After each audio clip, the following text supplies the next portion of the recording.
الحمد لله وحده والصلاة والسلام على من لا نبي بعده وبعد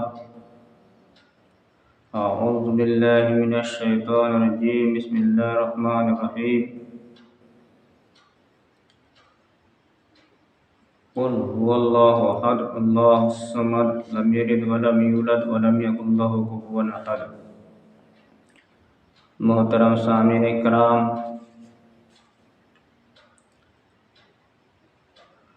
آج کی اس ویڈیو میں یہ بتایا جائے گا کہ کن امور سے روزہ نہیں ٹوٹتا۔ مثال کے طور پر اگر روزے کی حالت میں کسی کو احتلام ہو جائے تو اس سے روزہ نہیں ٹوٹتا، کیونکہ شارع علیہ السلام نے اسے مفسد قرار نہیں دیا۔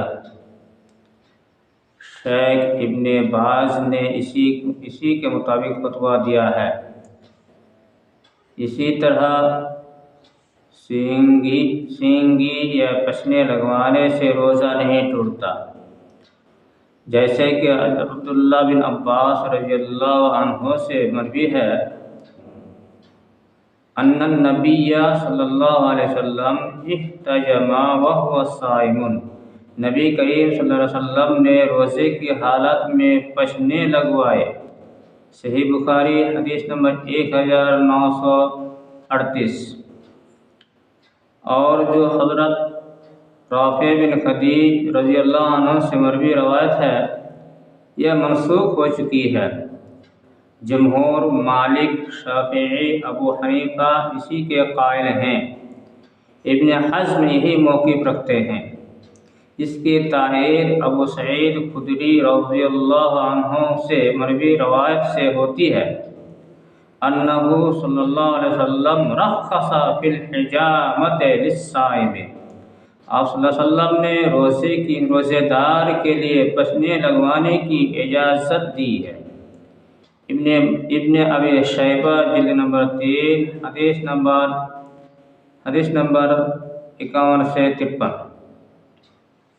اسی طرح روزے کی حالت میں اپنے بیوی کا بوسہ لینا اور کلی کرنا جائز ہے، جیسے کہ سنن ابی داؤد کی صحیح حدیث سے یہ مسئلہ ثابت ہے۔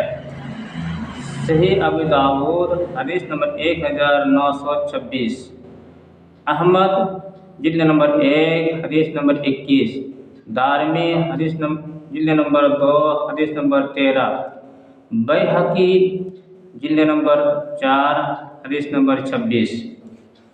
جن کو اپنے نفس پر کنٹرول ہو وہ چاہے اپنی بیوی کو بوسہ دے، بیوی سے مباشرت کرے، روزہ پر کوئی فرق نہیں پڑتا سوائے جماع کے۔ لیکن جن کو اپنے نفس پر کنٹرول نہ ہو وہ روزہ کی حالت میں بیوی سے دور رہے، ان کے حق میں یہی بہتر ہے۔ اللہ رب العالمین ہمیں اپنے رحم و کرم سے روزہ رکھنے کی توفیق دے، آمین۔ تقبل یا رب العالمین۔ السلام علیکم ورحمۃ اللہ وبرکاتہ۔